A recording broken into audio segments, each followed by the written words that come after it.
As soon as I get up in the morning, I gotta eat something or I feel like I'm gonna throw up. So I keep something to snack on in my room. Those potato chips. I'm gonna go gather all your bath stuff. Thank you. Because I have to be cleaned outside like an animal. It's very embarrassing. Nicole Lewis was only 23, but her 684-pound body wouldn't fit through the bathroom door of her parents' small house in Marion, Ohio. So each morning she shuffled onto the porch, where her fiancé, Charlie, aimed a garden hose at her. The water was ice cold, soap slid off before she could scrub, and sometimes neighbors glanced over the fence. Her 2 toddlers peered through the screen door, wondering why Mom had to shower outside. Shivering and embarrassed, Nicole gripped the railing and muttered, "I can't die on this porch." That humiliating hose down became her wake-up call to start changing her life. Back in 2017, viewers met 23-year-old Nicole Lewis of Marion, Ohio. At nearly 700 pounds, she was one of the youngest patients ever to ask Dr. Nazaratan for help. Her official weigh-in hovered around 684 pounds, but the number mattered less than what it stole from her life. Aiden actually came out not breathing. His body had a very bad diabetic attack, and it almost killed my newborn child because he wasn't receiving sugar from my body anymore. And that was because of me. I was over 600 pounds then. Breath, dignity, and the simple ability to walk the 12 feet from couch to fridge. She, her fiancé Charlie, and their toddlers Jaden and Shelby squeezed into her parents' small rental because it was the only place sturdy enough for the hospital-style recliner that doubled as her bed. Mornings began long before sunrise, not because Nicole was busy, but because her joints screamed the moment she shifted her weight. The bathroom door frame measured barely 24 inches. Her hips were more than twice that, so the cold porch hose wash became the only shower she could manage. Inside, her mom reheated dollar store pizzas, while Charlie fetched wet wipes and the trash bags that served as makeshift diapers on rough days. Even a short conversation left Nicole winded, yet her deepest fear wasn't dying young. It was leaving Jaden and Shelby to grow up without a mother.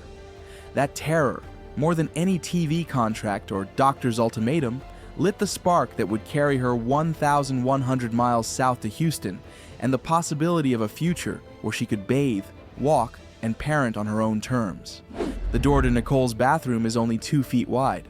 Her hips are twice that, so trying to squeeze through leaves bruises on both sides. Because she can't fit, the porch becomes her shower. Every morning, Charlie turns on the garden hose, and cold water hits her skin like needles. The soap slides off before she can rub it in, and there's no way to reach the deep folds under her stomach and arms. Sweat and dirt stay trapped, causing red, itchy rashes that can turn into painful sores and nasty infections. Doctors warned these infections could spread into her blood if she didn't keep clean. The wash-up is tough on her feelings too. Nicole makes her kids stay inside so they won't see Mom crying from the freezing spray. She feels ashamed that neighbors might look over the fence and stare. My dad hooks up a garden hose to the hot water, the washer, and runs it outside because I have to be cleaned outside like an animal. It's very embarrassing. Butt naked in a wheelchair on their back porch to get a shower. But I don't have another option. I know Charlie says he doesn't mind. I feel very humiliated.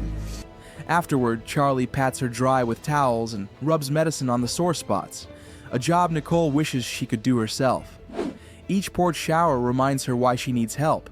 She wants a life where she can walk into a bathroom, close the door, and wash in warm water like everyone else. Nicole's weight didn't just keep her off her feet, it buried her in guilt.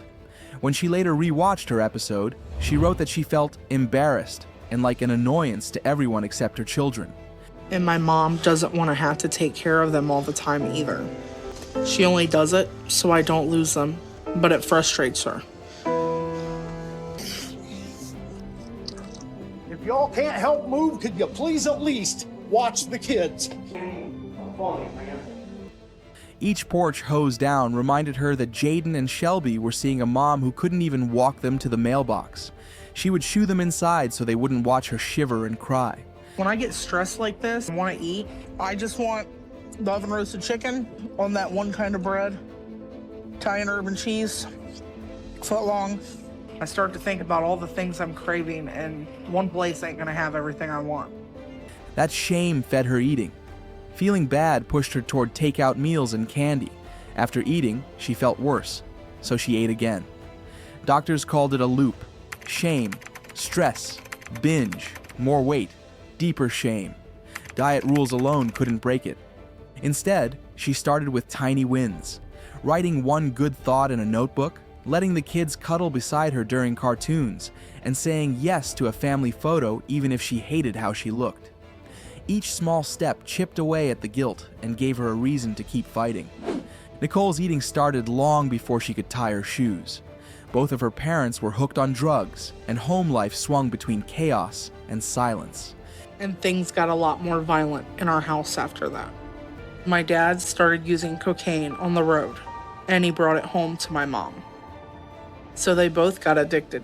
My mom would stay up for hours, screaming and crying for more drugs. My dad and mom would get so angry because they would run out of cocaine. When money was short, dinner might be a single pack of ramen split 4 ways. When a parent got a cash hit, the kitchen overflowed with dollar burgers, candy bars, and 2-liter sodas. Food became the one sure comfort in a shaky world. When I'd eat and feel full, I felt safe, Nicole explained on the show. To me, because when I would eat something, when I would become full, I felt comfortable, I felt safe, I felt secure. School offered no relief. Her worn-out clothes and the smell of cigarette smoke drew teasing. And the cafeteria's cheap pizza felt like a warm hug she could buy for $1.25. By age 12, she was already over 200 pounds. By 16, she had passed 400 pounds. And so I just didn't stop eating. And by the time I was 16, I was approaching 400 pounds. Whenever fights or police visits rattled the house, she slipped to her room with a family-sized bag of chips to muffle the noise. As her size grew, so did her role as caretaker. She changed her baby sister's diapers, cooked boxed mac and cheese for dinner, and tried to hold the family together while her parents chased their next high. That load was crushing for a teenager, and the only reward she knew was fast food. By the time Nicole turned 18 and met Charlie, eating 3 large combo meals in one sitting felt normal. It was the habit she would have to break before any diet plan or surgery could truly work. Charlie met Nicole when she was already over 400 pounds, and he fell for her big laugh and kind heart. Since then, he has done almost everything for her: driving, grocery runs, even aiming the garden hose on shower days. When Nicole's legs burned from standing, Charlie washed the spots she couldn't reach and dabbed on cream. That kind of help kept her alive, but it also made it easy to stay stuck. If Nicole craved 3 cheeseburgers at midnight, Charlie jumped in the car. "He brings the food because he loves me," she said, "but it's killing me." Their bond was tested on camera. Producers asked for the porch shower scene, and Charlie agreed, though it hurt to see Nicole shiver and cry. Off camera, he wrestled with his own weight and stress. Friends wondered why he didn't push her harder, but Charlie said, "I can't force her, only support her." Over time, Nicole realized support had to mean more than fries and wet wipes. She asked Charlie to swap soda for water and walk the driveway with her. He tried, slipped, and tried again. Love, she learned, isn't just doing things for someone. It's doing the hard things with them. Nicole and Charlie packed their kids, a week's worth of clothes, and a box of low-carb snacks into an aging minivan for the 17-hour ride from Ohio to Houston. You are either with me or you without me. I am going to Texas. This is for me. This is a new beginning for me. And I don't care what's left behind.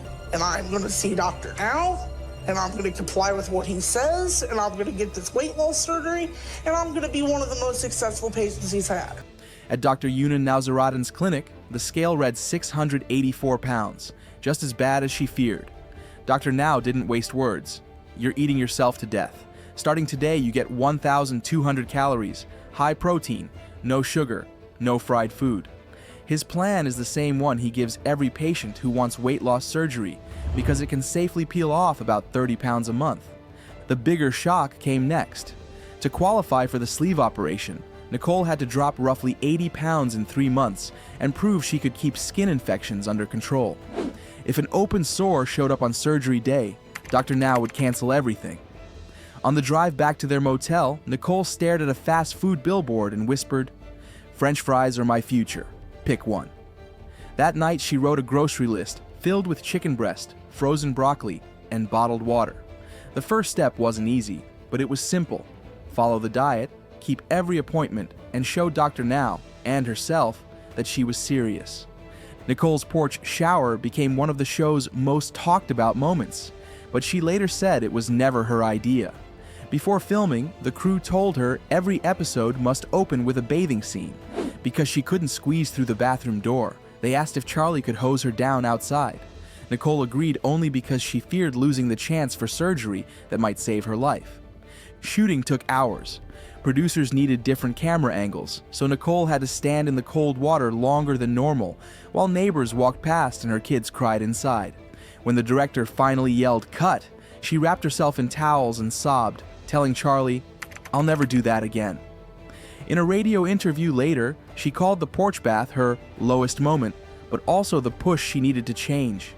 The scene made many viewers gasp, yet Nicole hopes people remember the lesson, not the shock. "If it takes showing my worst day to help someone get help sooner, then it was worth it," she posted on social media. Since then, she's made it a goal to shower inside her own bathroom, and she now does, every day, with warm water and the door shut. Nicole's first months on Dr. Now's plan were rough. She could stand only a few minutes before her knees felt like they were on fire, so Charlie pushed her in a wheelchair most places. When painful skin sores flared, she skipped weigh-ins, afraid the clinic would send her straight to the ER. Missing those visits slowed her progress and let old habits creep back. Late-night burgers, extra soda for energy, and days where she ate from bed instead of cooking the lean meals on her list. Money stress added new pressure. In April 2020, Nicole became the 7th cast member to sue the show's producer, claiming they had promised, but failed, to pay her medical bills. The lawsuit said she filmed scenes for skin removal surgery that never happened and was left with new debts instead of new care. A wave of similar suits followed. Most, including Nicole's, were tossed out by a Texas appeals court in 2022, but the fight left her drained and wary of TV deals. Even so, she kept inching forward. By mid-2024, Nicole had shed about 326 pounds and no longer needed the wheelchair, a reminder that progress isn't always a straight line. 3 months after meeting Dr. Now, Nicole's scale read 534 pounds, about 150 pounds lighter than when she arrived. The number shocked even her. "I haven't been this low since high school," she said. The drop showed on paper, 684 pounds down to 521 pounds at her 12-month check-in, but it showed even more in daily life. She could stand long enough to fry eggs, walk the hallway without gasping, and ride in the minivan without taking out the front seat. With new strength came a new goal: wash indoors. Charlie and her dad widened the bathroom doorway, and Nicole ordered a bariatric shower bench online. "These little wins keep me going," she told followers. "If I can lose 150, I can lose 300.